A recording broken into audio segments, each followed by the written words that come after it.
Hi, Royal Ones. This is Miss Gigi coming at you again with another juicy episode. Let's get straight into it. Let's talk about the real reason they scared of you. The real reason they scared of you. Let's get straight into it. You're different. You're different from them. You moved to this small town. You automatically stand out. You don't try to do what everybody else is doing. You don't try to fall in line with what they doing. You don't follow Queen Bee around. And you know what?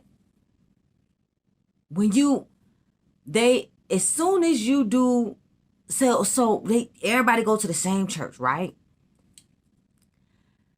And you clapping just a little bit too loud, or when you praise and worship, you worship a little bit different than the way they worship and differently. Everybody else sitting there quiet, dignified, reserved. But because you know of the goodness and the mercy of God in your life, you just a little bit more excited and a little bit more grateful and thankful than they are. So you scream just a little bit louder than they are. So you a little bit more extroverted with your praise and worship in church.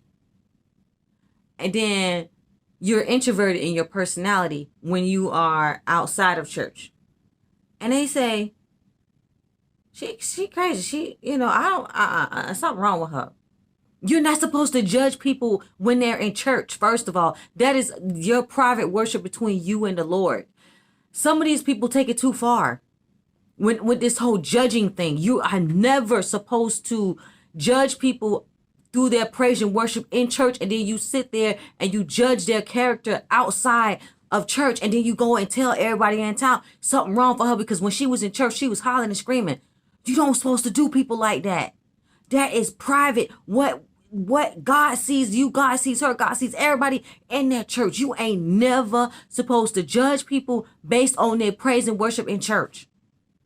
I don't care if they clap too loud, they stomp too loud, they fall out on the floor.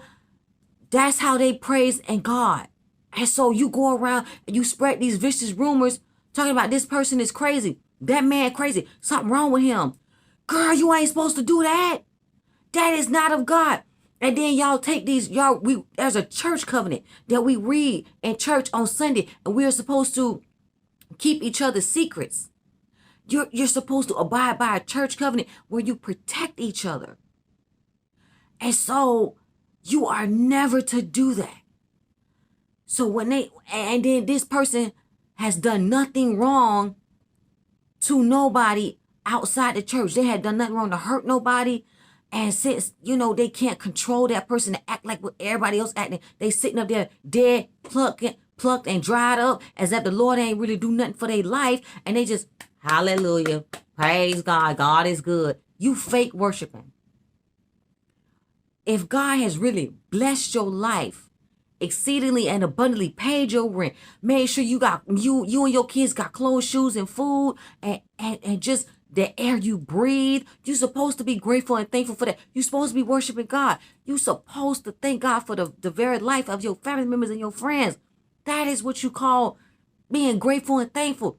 Not sitting there, oh, I can't believe she wore that. I can't believe he got them shoes on. I can't believe she wore her hair like that to church. Oh my God, that is not what you go to church for. That is not Christian. You taking this Christian thing way too serious, judging how people praise and worship, and then you judge them, their whole personality based on that. Because everybody go to church in this whole town, and everybody just sit there and they listen and look and see how they praising God. That is crazy. And then you take that back to the coffee shop, you take that back to the house, and y'all gossip on the phone. Did you hear how she was screaming in church today? Did you hear how he was screaming in church today? Did you see him? Did you see what she had on? Oh my God. Did you hear that she joined this church? Did you hear she joined? Yes, she a new member. Really? Y'all, that ain't a God. Y'all got to really, if you know you do this, y'all got to really self-correct on this. And you can't label people crazy based on their Christian experience with God. That's not Christian life. And then number two, they label you to make themselves more important than you. It's called self-aggrandizement. They intimidate and they compete with you, and they try to make you feel small and themselves feel big. Number three, they threaten by your gifts or your looks. They literally cannot function in your presence. So they try to make what you do seem common or small. It's not really that important. It's not that serious, because I know somebody else who do the same thing she do. So it's not really that much. It ain't all what you think it is. So they overlook your business. They don't take your business serious. They don't respect what it is that you do for a living. They dismiss you instead of saying, congratulations, sis, I'm proud of you. Keep up the good work. You've been doing this for 12 years. Oh my gosh. Congratulations. You are a single mother. You're doing it by yourself. Oh my God. Double congrats. I know God's hands is on your life. I know you have grace and mercy and favor on you. Congratulations. I see you. I see you, sis. You doing it. Number four, instead they ignore you because they are really threatened by your blessings and they're jealous for your blessings. And your energy is taking away the attention off them. So they, everybody is staring at you instead of staring at them. So that's why they don't celebrate you. That's why they'll never celebrate you, because they really want all the attention. They want to be the one with all the common sense. Number five, they are miserable in their own life. They don't see the need for you to be loud and happy all the time. You are always, if you have an optimistic personality like me, I wake up at 5 a.m. Good morning, Jesus. I'm happy. Good morning, world. Let's get the day started. I'll be happy. I wake up happy. Some people are annoyed by that. And so they try to micromanage your feelings. They don't like that type of energy because it really irritates their demons. And I say only successful people wake up to seize the day. Wake up happy like that. And when you wake up happy like that, that's because you got a list of things to do.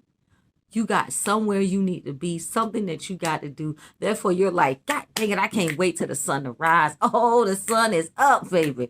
I'm about ready to get this thing started. People like, what? Because you're miserable where you're going. That's why you're not where you need to be, where you should be in your life. Because if you were, you would be happy with me. You'll be happy for me. In fact, we'll be leaving the house at the same time. Instead, you're like, oh, please stop. Please. I can't take all this happiness, all this joy, all this. Chick, you're not happy. Oh, I need at least 2 cups of coffee before I get to where I need to be as far as energy wise. Because you're miserable. Where at your job, you're miserable. On your way to work, you're not happy. If you don't wake up optimistic and happy, you need to realign spiritually. Because first of all, waking up and live to see another day is a blessing and a gift in itself. And if that's all you got to wake up and be happy for, then that should be enough to put a smile on your face. You got a roof over your head. You breathing. You and your kids, y'all doing well. You eating. That should be enough to wake up and be extremely happy and to start the day off right at least. Until somebody pisses you off at work, you at least got to wake up and start the day off right. And that should be enough reason to be happy. That alone right there. Number 6, they don't know how to be a friend. They never had anybody be real to them. They don't know how to give the person the benefit of the doubt. Instead, they just judge you. Or they're waiting to judge you and waiting to call you out and waiting for you to make the mistake so they can run and gossip about it. That is how they operate. They operate in their ego. We are all spiritual beings having a human experience. And we are so critically judged for this.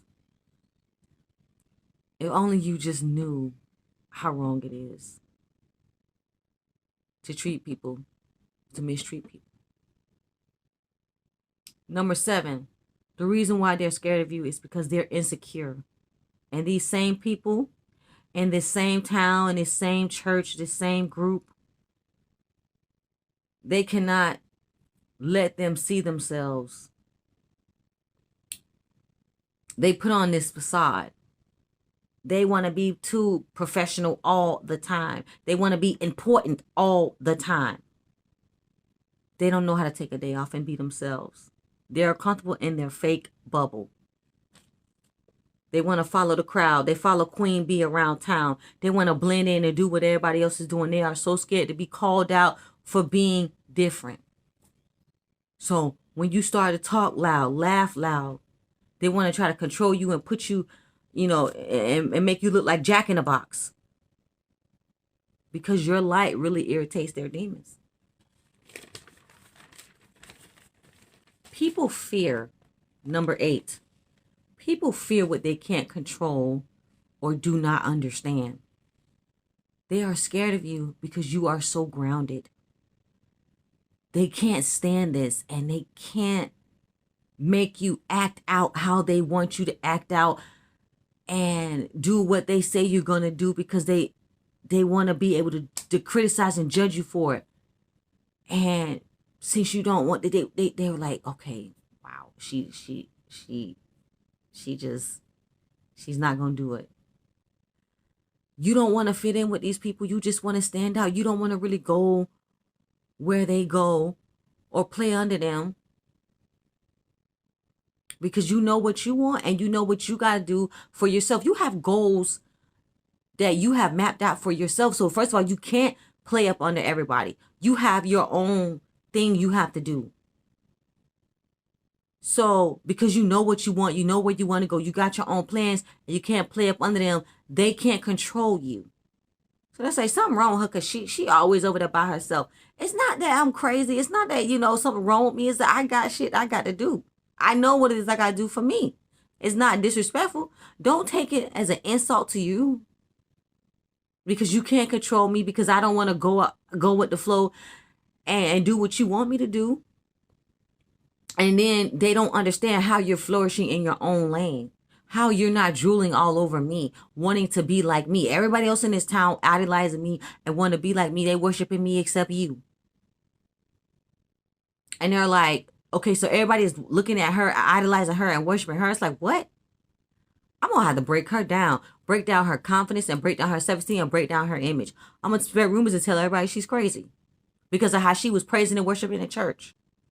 They will try to find anything to pick you apart in order for you not to stand out, because they want to be the one to look great. Number 9, that's why they're spreading rumors and gossip about you. Because you're pure. You never said not one bad thing about this person. And the one thing you can count on people to do is think for themselves. And one day, maybe not today, and maybe not tomorrow, but eventually people are going to see through those lies, and those people are going to really see that you're not crazy, that they are afraid of you being better than them, outshining them. People are going to see that. And the funny part is they might already know. Number 10, they're angry because you are not responding with the same negative, angry energy, nasty thoughts that they're sending your way. They try to trigger you in front of people to make you look crazy so that you could do or look just like what they say you are. And they are really mad because you're not chasing for friendship. You're not chasing them for a relationship. So they love to bring up stuff that they think you've done in your past that's going to make others judge you. And they criticize you, and they bring up your mistakes and your failures. Number 12, they are mad because the games they played on you, the games they played on other people are not working on you. See, when people start criticizing, mocking, and downplaying your accomplishments, normally what you do is you're supposed to confront that person. So the best revenge, you're taking the high road, and you're saying the best revenge is success, baby. You can go ahead and talk about me and mock me all you want to and make everybody else feel like we're crazy, but I'm gonna be crazy rich all the way to the bank. You keep on running your mouth about me. God is on my side. God sits high and looks low.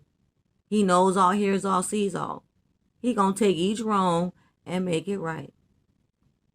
So they mock or downplay your accomplishments to make themselves seem better than you. And they say, how she keep winning at everything she do. Everything she touch turns to gold. And they see this. They see God step in your life and bless you no matter what endeavors. No matter what endeavors you're involved in, whether it's a for-profit or a non-profit. You get shine and recognition for the work you do. Number 13, deep down inside, they jealous of you. And they know you know. And they really are scared because you're smarter than them. And the gifts you have obtained, you can go further than them and leave them behind. So I'm going to need you to stop giving your attention to these people and these places. Stop going to these places that's not lining up with your vision. Don't let them intimidate you. And you don't have to join their group in their little clique if you don't want to. Don't let that intimidate you. Just don't be a follower, be a leader, be yourself. Don't be naive to what these fake friends are doing to you. Ignore their calls, ignore their texts, ignore their invitations. Block them and bless them. Pray for the people. Pray for the people that talk about you. Pray for these people. The people that do this to you, that gossip and spread rumors about you. Psalms 41:9 says, my own family and friend has lifted up his heel against me. Yeah. So you got to pray. Pray Psalms 109. Pray Psalms 55. Pray. The Lord will reveal these people around you to show you they don't mean good things for you. Sometimes they could be your family members too. Members of your household. That's Matthew 10:36. A man's enemy are members of his household. Everybody don't mean good for you.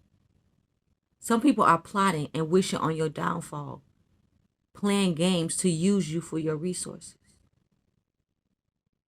That's why they don't celebrate you. They say, oh, we just gonna sit here and watch. This ain't gonna last long. They hoping it don't last long. Oh, this ain't going nowhere. They hoping it don't go nowhere. Oh, yeah. These people actually started to believe their own lies. Now the mask is off. People started to see that they were disrespectful, that they manipulated everyone around you and turned them against you, and the truth has been revealed. And now they are upset because you blocked them. You don't call, you don't text, you don't show up to their events. You don't cut off contact with them. You're leaving them to stew in their own mess. Them playing mind games with people, they acting like they wanted a long-term committed relationship. Some of these men, they act like they want to, they're dating for marriage, knowing the whole time they just wanted to use you. They wanted a roof over their head. They wanted to get out of their situation that they were in. Things were falling apart with their ex. So they wanted to leap in on you. They come in your house. Their mama probably told them they got 90 days to find somewhere else to stay. So now they looking at you, trying to make you feel special, trying to make you feel sexy and beautiful. And the only thing attractive in their eyes is when they see you, they see your car, they see your house, they see your money, they see your job, they see your business, they see whatever resource they can benefit from. I see a full meal every night. I know you're going to cook and clean. I see a clean house when I look at you. So they're scared because you know this, and they can see it in your face. And when you look at them, they know that you know, but then they never say nothing. This is the thoughts that's going in the back of their minds. Like, I know she know. I can feel it. Leave these people with their low vibrational, negative, hateful, spiteful, envious, jealous-hearted, gossiping, toxic people. Leave these friends alone. Leave these people alone with the people that they want to be friends with. They don't want you to be around these people. Leave them alone. They want them the people they want to be friends with. That's my friend. How she gonna be friends with my friends? All right, cool. You can keep your friend. Do you? Let me tell you something.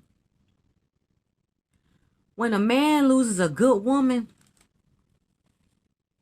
he knows he lost what was good because it feels like his whole left side missing. A good woman is a man's rib. She protects his vital organs, especially his heart. So when she stops supporting him, his dreams, his goals, she stopped pouring into him, you a good man. You awesome. You great. I know you're going to be successful, babe. When she stopped uplifting him and motivating him, a man becomes hardened. He becomes angry. He becomes bitter. Like, damn, I'm missing something. I'm waking up every morning. There's something missing. And that's why he insecure. And he don't want you to wake up and see your full potential because he's scared you might leave him. So, especially when he know he ain't playing full out, showing up the best version of himself as a man and a provider and protector for his household. That's why he's scared. That's why they scared of you. See, when you play games too long, you lose your intellect. Your intellect decreases, and eventually you start to lose. And then you discover you played yourself. That's why they scared of you. So these bitter family members and these fake friends, they hate you because you're strong. Especially if you're a single mother, you're striving and thriving and surviving by yourself, and they struggling and going through pure hell, and they got a man. They in a relationship with a whole man, and you doing it by yourself. That's why they belittle you and they try to tear you down. God placed you in these people's lives for them to change who they are, so he can bless their life, so they can receive their blessings. And I think we all need to be aware of how we treat people, because we entertain angels unaware. That's the Bible. So you don't know why God placed people in that region, or why God placed that person in their organization, why God placed that person in your life. So God could be a blessing through that person. God moves through people. God answers prayers, and it might not show up the way you think it's going to show up, and you say, oh, that can't be an answered prayer, but that person got a whole lot of gifts, skills, and talents that can benefit your organization, that can really help you. So you use all your skills and abilities and your absolute best, and they take you for granted because this is something you know, and they know that this is something you like. They say, I know Miss Gigi love this. I know Miss Gigi love Kwanzaa. So what I'm gonna do, I'm gonna block her from being a full participant. You know, let me tell you something. I am convinced God is crazy about me. No matter how you try to break me, God always heals me. He always comes back to build me up better, stronger, and faster. He that wait on the Lord shall renew their strength. He will mount you up on wings like eagles. They doing all this stuff behind your back, spreading your business and lies and rumors. And deep down inside, they still want to be your friend. This man still want to be in a relationship with you. Because there was never really nothing bad that you did. There's no real reason not to love you. There's your aha moment right there. You actually did nothing wrong. And They're hoping for reconciliation. The grass wasn't greener on the other side because they was watering fake grass. They were fake. That's why they looked so good. They was never real. That's why they were secretly hoping that you fail. Hoping that you fall without them. They mad because how she still making it? Like, I can't walk in her spotlight. I can't steal an ounce or two of her blessings. They scared that the people that they told all your business to all the people that they gossiping to you, they scared that they gonna tell everything you said about them. They scared because you are strong and you are honest. And the way you love everybody is pure and genuine. And how she that grounded? Like, you naturally get attention. And you're emotionally balanced. And you are authentically you. They can't play you. And if you ever get a chance to tell your side of the story, you will expose them for the fake the fake and the fraud that they are. That's why they're scared of you. And they don't understand how you keep growing and elevating in their presence and without them. They're angry because you know who you are. You have a real sense of identity. And they live their life vicariously through you. They have internal struggles that they're dealing with. They regret losing you because life never looked so good. And you blocked their karma. And now that you left, they gonna reap it, baby. They gonna reap what they sow because everybody gonna watch. They wasted so much time playing you, they never got themselves together. You know, they never loved you. They knew the love you had for them was pure. They knew your intentions were good. They knew they lost a good woman. And they're scared because they don't know how to get you back. They know you're a good person. How's she gonna how I'm gonna get it back? They saying to themselves, this is my new normal going forward without her. I don't like this. I don't like this. I want a second chance. I don't like this. They need your energy back. You are a positive person. You are friendly. You make people feel like they can do anything. You can jump over walls and leap over troops in a single bound. So when people see you and you look like you're on top because you dress well and you carry yourself the way you carry yourself, and some people get threatened and intimidated, and they feel like you're competing with them, but you're not competing with no one. You are just secure in who you are, and they're not secure who they are. You know, I have been going through this my entire life, and let me tell you something. I have answered so many questions as to why my childhood, my adult life, why my relationship with certain friends and family members have been acting up. This is partially my story. But I'm just saying this is going to help somebody else too. But I make it make sense for myself. So many people, they get intimidated by your presence. And they start to bully you. And they make real problems for you because they see what they are not. Your fake friends, your envious family members, your co-workers, they want to be you. Your lover, your boyfriend, your husband, he doesn't have the potential and talent that you have. So he wants to compete with you as a parent. And he wants to turn your children against you. Because he doesn't have he doesn't have nothing else. I know I can do that. I can plot and scheme. I know I can do that. Truth be told, you have no business with this man. He is not even on your level. He is actually beneath you. And that is a fact. And you can do better. And you should do better. So they try to break you. They try to break your pride, your ego, and your self-esteem. And they try to destroy you. So that they try to get you wrapped around their finger. Because no one is interested in them. No one is talking about them. And like I said, they come for your image and your character. Because everybody keep asking, what's going on with her? What's going on with Gigi? And so they ask questions about you, wanting to know who you are and how you're doing, walking up to them, asking them about you. and they don't even know that this person don't need that y'all ain't cool no more. And this person, they walking up to this people saying, what about her? And they said, well, why she don't come around no more? And they're like, why everybody keep asking me about her? We ain't cool no more. We don't talk no more. And this irritates them. So they try to assassinate your character so people can stop asking about you. And so they say, I'm going to watch her fall. Simply because they admire you, but they won't even tell you. It's hard for them to say, you're doing a good job. I love what you're doing. I respect that. That's good stuff. You inspire, you're uplifting, you're motivating.